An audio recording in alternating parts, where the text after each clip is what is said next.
গৃহপ্রবেশ ধারাবাহিকে আসতে চলেছে একেবারেই মোড় ঘোরানো পর্ব।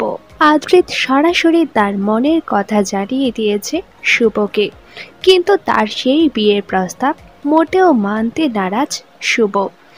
নিজেই দৌড়ে চলে যায় তার ঘরে, আর আদ্রিতকে ফিরে যেতে বলে নিউ ইয়র্কে। এই পরিস্থিতি থেকে সমাধান খুঁজতে একটি বুদ্ধি আঁটে আদ্রিত। সে সিদ্ধান্ত নিয়েছে শুভর মুখ থেকে সত্যি অনুভূতির কথা বের করবে সে, আর তার জন্য একটি ফন্দি এঁটেছে আদ্রিত। আর শেষ পর্যন্ত সেটাই বাজিমাত হয়ে যায়।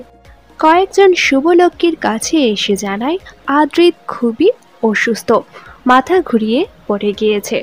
যা শুনে সঙ্গে সঙ্গে সেখানেই ছুটে যায় শুভলক্ষ্মী এবং আবেগের বশে আদ্রিতকে তার ভালোবাসার কথা জানায়, এমনকি তাকে ছেড়ে না যাওয়ার প্রতিশ্রুতিও দেয়। কিন্তু শেষ পর্যন্ত আদ্রিত উঠে বসে এবং এই ধারাবাহিকের মোড় এবার ঘুরে যাবে একেবারেই অন্য দিকে। শুভ এবং আদ্রিতের বিয়ের জন্য আপনারা কারা কারা এক্সাইটেড নিচে অবশ্যই কমেন্ট করে জানান।